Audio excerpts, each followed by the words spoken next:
So I brought this little HP M01-F00123NA the other day. Yes, I know that's a bit of a mouthful, but it has under its sleek modern design an AMD Athlon 300GE with Vega-free integrated graphics. It does however only have 4GB of RAM in single channel and a 1TB hard disk drive. So let's throw a couple of cheeky upgrades at it and see if we can play some games on it. I hope you enjoy the video. My name's Andy and this is Andy's Tech. Now HP aren't known for their gaming pedigree, and all pre-built jokes aside, yes, certainly this isn't a gaming PC and I'm in no way recommending you go out and buy one of these, but it is on the AM4 platform and will accept Ryzen 3000 and 5000 series processors, should you ever wish to do this, that is. But anyway, I digress.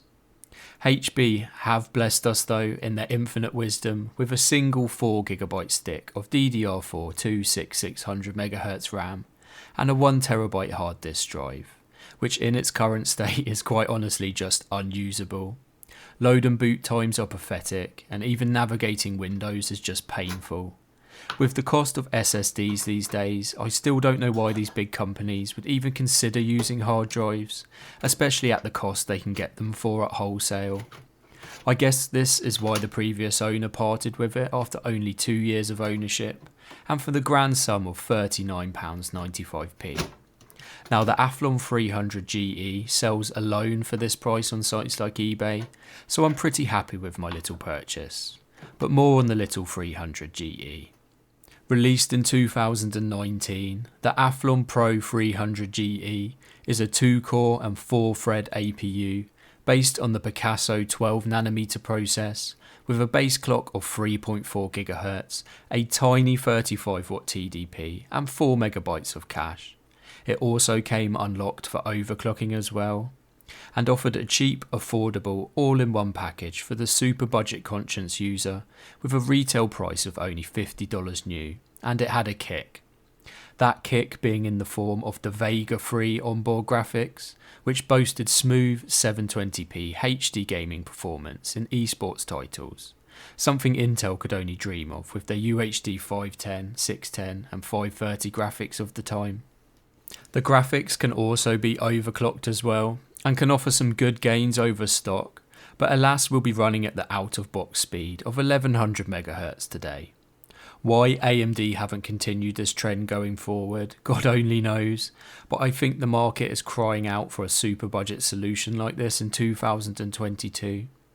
But one thing we all know about APUs is they use system RAM for video memory, and 4GB just isn't good for much.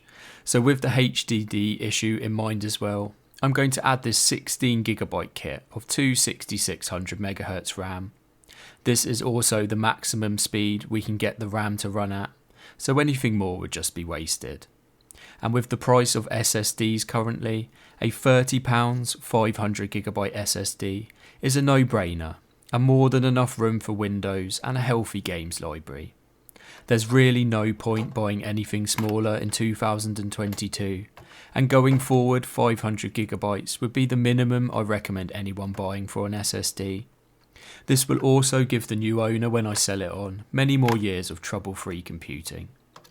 These systems are super easy to work on, and yes, I know upgrades are limited. The motherboard is on another level of proprietary, and you're stuck with the stock 180W power supply. It is gold rated though, and should be able to handle a GTX 1650 fine at a push, and as mentioned before, this system does take Ryzen CPUs, but you'll definitely be on the limit then. So with our new upgrades fitted, Windows installed, it's time to test some games I'd say, so let's roll on the benchmarks.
So there we have it, and I didn't go to town on the little 300GE with the games tested today.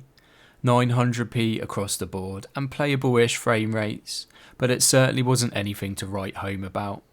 CSGO, Dota 2, Valorant and Rocket League all achieved a plus 60 FPS average with good percentile figures. Definitely the 2 cores, 4 threads weren't helping much today though, and GTA 5 did better than I thought with the 2 cores, but again it was bare minimum really. We could have gone with 720p, but really nobody wants to play at that resolution in 2022, and I'd love to hear your thoughts on that as well. Fortnite was, well, Fortnite on a low-end system with the usual stutters. I did win a couple of games on it though, so bosh, even with 50 FPS you can be competitive. We were limited as well with the HP in terms of overclocking and RAM speeds, and I think the little 300GE definitely had more to give. It would certainly be interesting to see the comparison between overclocked and non-overclocked, with some nice 3200MHz RAM and a frequency increase on the iGPU. Anyway, it was nice to play around with this little system, and it just goes to show what you can pick up for super cheap that's on a fairly modern platform and can also play some lighter esports games. So that brings us to the end of the video. I hope you enjoyed taking a look at this little HP.